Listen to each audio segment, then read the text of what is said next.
नमस्कार शुभ सकाळ। आज मे 18 तारिख सोमवार। चलतु देश विदेश केतगुड़ी गुरुत्वपूर्ण खबर उपर नजर पकाइबा। रूस उपरे 500 रु अधिक ड्रोन द्वारा बड़ आक्रमण कला यूक्रेन 4 मृत। रूस उपरे यूक्रेन सबुठारु बड़ ड्रोन आक्रमण करिछि। राति सारा होइथिबा ଏହି आक्रमण में मस्को समेत रूस अन्य अंचल को टार्गेट करा जायतिला। रूस अधिकारी अनुसार आक्रमण में 500 रु अधिक ड्रोन व्यवहार करा जायतिला। अधिकारी माने ଏହି आक्रमण को रूस राजधानी रे 1 वर्ष रु अधिक समय मध्य सबुठारु भयंकर आक्रमण बोली वर्णना करिसेंती। एथिरे 4 जण लोक प्राण हराइछंती एवं अनेक आहत होइछंती। मृतकଙ୍କ मध्यरु मस्को अंचल 3 जण एवं यूक्रेनिय सीमानिक बेलगोरोड अंचल जणे रहिछंती। विभिन्न अंचल में आवासिक कोठा एवं भित्तिभूमि क्षतिग्रस्त होइछि। रूसर प्रतिरक्षा मंत्रालय कहिछि जे राति सारा होइथिबा आक्रमण समय एहार वायु प्रतिरक्षा 1 डजन रु अधिक अंचल में 556 टी यूक्रेनिय ड्रोन को अटकाई ध्वंस करिछि। पुणी बढ़िला सीएनजी दर किलोग्राम पिछा और 1 टंका वृद्धि। राजधानी दिल्ली में बसवास करुथिबा साधारण जनता उपरे महंगा माड़ जारी रही। रविवार ठारू सीएनजी दर में पुणी थे किलोग्राम पिछा 1 टंका वृद्धि करा जायछि। यह गत 2 दिन मध्य द्वितीय संशोधन अटे।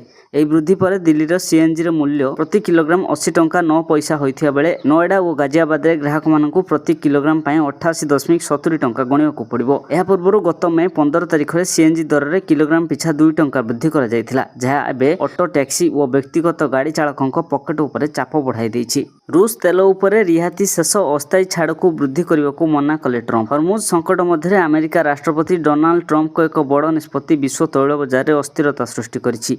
आगामी दिन में पेट्रोल डीजेल और अन्य इंधनर मूल्य पुणी थे वृद्धि पाइपारे बोली आशंका करा जाउछि। अशोधित तैल मूल्य वृद्धि भारत समेत विश्वव्यापी मुद्रास्फीतिर आशंका को बढ़ाई। ट्रंप प्रशासन रूसीय अशोधित तैल क्रय उपरे अस्थायी छाड़ को वृद्धि करने को मना कर दैछन्ति। एही छाड़र समय मे 16 रे शेष हो जाइछि। पश्चिम एशिया संकट और हर्मुज प्रणाली रे उत्तेजना मध्य भारत लगातार भाव में रूस ठारू तेल किणिथिबारु एही निष्पत्ति भारत पई एक बड़ समस्या बोली विवेचना करा जाउछि। रिपोर्ट अनुसार यूरोपीय देश माने एही छाड़ को विरोध करि आसुथिले। जुक्ति देइथिले जे तैल विक्रयरु मिलुथिबा टंका रूस रो युद्ध पांठी को मजबूत करुछि। एही चाप पर ट्रंप प्रशासन एही छाड़ को समाप्त करबाकू निष्पत्ति नैछन्ति। भारत में पेट्रोल और डीजेल रो मूल्य लिटर पिछा 3 टंका वृद्धि करा जाइछि। सीएनजी मूल्य मध्य 1 टंका वृद्धि करा जाइछि। जदि अंतर्जातीय तैल मूल्य अधिक रहे तेबे भारत में पेट्रोल और डीजेल मूल्य पुणी थे वृद्धि पाइपारे बोली आशंका देखा देछि। सिंधु जल चुक्ति मामलें अंतर्जातीय न्यायालय राय को खारज कला भारत। पाकिस्तान को चेतावनी। भारत पक्षर नेदरलैंडर हेग्रे बेआईन भाव गठित होता अंतर्जातीय मध्यस्थता कोर्टर सिंधु जल चुक्तिनामा संपर्क में सद्यतम राय को संपूर्ण प्रत्याख्यान करिछि। भारत स्पष्ट भाव में कहिछि जे एही कोर्ट बेआईन भाव में गठित होइछि एवं एहार कोनोसी आईनगत अस्तित्व नाही। तेणु भारत एहार कोनोसी राय आदेश किंबा कार्य को स्वीकार करिबो नाही। गणमाध्यमर प्रश्नर उत्तर देई वैदेशिक मंत्रालयर मुखपात्र रणधीर जयसवाल कहिसंती सिंधु जल चुक्तिनामा अंतर्गत सर्वाधिक जलभंडार सहित जड़ित मामलें बेआईन भाव में गठित तथाकथित मध्यस्थता कोर्ट मे 15 2026 एक राय जारी करिसंती। पूर्व समस्त राय भली भारत यह राय को संपूर्ण भाव प्रत्याख्यान करुछि। भारत केबे भी यही कोर्टर प्रतिष्ठाता को स्वीकृति दे नाही। तेणु यही कोर्टर जेकोसी कार्यपंथा निष्पत्ति किंबा निर्देश कौनसी आईनगत गुरुत्व नाही एवं यह संपूर्ण बेआईन। हर्मुज रे आम जहाज उपरे आक्रमण ग्रहणीय नुहे कहला भारत। मध्यप्राच्य संघर्षरू सृष्टि होइथिबा तैल संकट अन्य देश गुड़िक परि भारत पई मध्य चैलेंज सृष्टि करिछि। यह पेट्रोल डीजेल एवं सीएनजी मूल्य को प्रभावित करुछि। हर्मुज प्रणाली रे ईरान आक्रमण भारतीय जहाज पई मध्य असुविधा सृष्टि करिछि। अनेक थर ईरानी सेना तेल और गैस टैंकर परिवहन करुथिबा भारतीय जहाज को टार्गेट करिछि। भारत एहा उपरे पूर्व आपत्ति प्रकाश करि सारिछि, किंतु एथर जातिसंघ रे भारतर प्रतिनिधि दृढ़ आभिमुख्य ग्रहण करिसेंति। भारतर स्थायी प्रतिनिधि पी हरीश जातिसंघ मंचरू कड़ा शब्द रे कहिसेंति जे भारत हर्मुज प्रणाली रे निज जहाज उपरे आक्रमण को सह्य करि परिबो नाही। भारत कहिछि विश्व को एहार अधिकार मिलिबा उचित। हर्मुज देई जाउथिबा जहाज पई एक समाधान आवश्यक। सर रेल स्टेशन रु 27 छात्र छात्री उद्धार। सर रेल स्टेशन रु अनुगुल अभिमुखे जाउथिबा 27 जन छात्र छात्री को उद्धार करिछि रेलवे पुलिस। सूचना अनुसार शनिवार संध्यारे मयूरभंज जिला कप्तिपदा थाना टुलुगड़िया अंचल एक बस रे 27 जन छात्र छात्री को सही अंचल जड़े युवक अनुगुल एक सभा जोग देवाक आसी। अनुगुल अभिमुखे जावाक सर स्टेशन रे ट्रेन को अपेक्षा करथिबा बेले रेलवे पुलिस पक्षर सेमानक परिचय जांच करा जायथिला। 9 वर्ष रु 15 वर्ष मध्य 19 जन झियो और 8 जन पुओ प्रतिदिन पई कोनोसी धर्मसभा जोग देवाक जाउथिबा सूचना मिलिछि। उक्त छात्र छात्री माने ओपदा ढेंकानाल और कप्तिपदा आदि विभिन्न अंचल होइथिबा बेले बिना टिकट रे सेमानकु निया जाउथिबारु सेमानकु अटक रखा जाय पचरा उचरा कर जायथिला। एही समय मध्य सेमानकु एक समावेश रे महापुरुषों कथा शुणिबा सहित प्रार्थना पाई निया जाउथिबा कहिथिले। खबर पाई सर पुलिस पहुंची तदंत आरंभ करिथिबा बेले बालेश्वर चाइल्ड हेल्पलाइन रो सदस्य समस्त को उद्धार करिछि। विश्व उपरे माड़ी आसुछि आउ एक विपद। विश्व स्वास्थ्य संगठन कंगो और उगांडारे द्रुत गति व्यापीथिबा इबोला संक्रमण को एक विश्व स्वास्थ्य जरूरीकालीन परिस्थिति घोषणा करिछि। उभय देश में क्रमागत भाव में बढ़ुवा मामला और मृत्यु को दृष्टि रखी WHO यह निष्पत्ति नहीं। जदिव स्वास्थ्य संगठन कहिछि जे वर्तमान परिस्थिति एपरि नुहे जे एहाकु महामारी भाव में विवेचना कर जाय परिबो, किंतु यह निश्चित भाव में समग्र विश्व पर एक चिंतार विषय पलटिछि।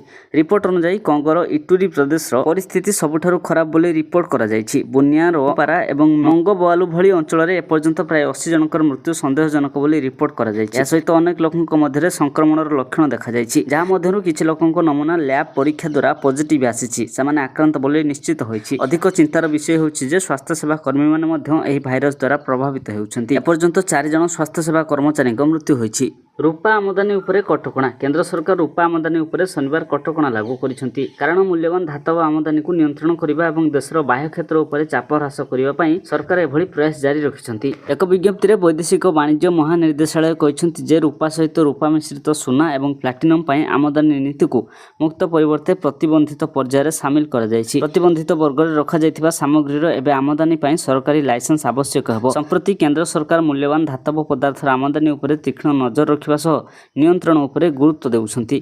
शुक्रवार सरकार आगुआ प्राधिकरण योजना अधीन सोना आमदानी को 100 किलोग्राम पर्यंत आमदानी सीमित करिसेंति। वैदेशिक वाणिज्य महानिर्देशालय विज्ञप्ति माध्यम रत्न एवं अलंकार क्षेत्र में आमदानीकारी कठोर अनुपालन आवश्यकता प्रचलन करिसेंति। सोना आमदानी पई आगुआ प्राधिकरण जारी कराजिबो। सर्वाधिक अनुमोदित परिमाण सीमा 100 किलोग्राम रहिबो बोली विज्ञप्ति रे कहै जायछि। ओला, उबेर और रैपिडो उपरे बड़ कार्यानुष्ठान। बाइक टैक्सी चलाउथिबा एग्रीगेटरक विरोध में आरंभ होइछि बड़ धरणर क्रैकडाउन। बेआईन बाइक टैक्सी सेवा जगाउथिबा अभियोग रे ओला, उबेर और रैपिडो सेवा को बंद करने को निर्देश दिया जायछि। एही प्रतिष्ठित ऐप गुड़िक प्लाटफर्म रो हटाइबा पई गूगल और एप्पल कंपनी को नोटिस जारी करिछि महाराष्ट्र साइबर पुलिस।